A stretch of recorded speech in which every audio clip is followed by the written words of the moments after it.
Enjoying holidays.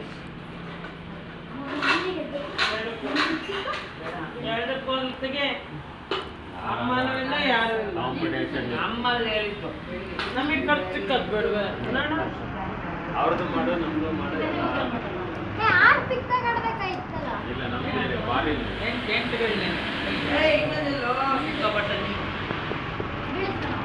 ಚೆನ್ನಾಗಿಲ್ಲ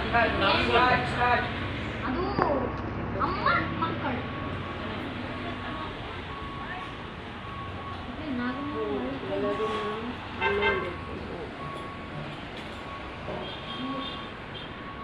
ಹೆಂಗ್ ಕಡಿತೀರಿ ಬಣ್ಣ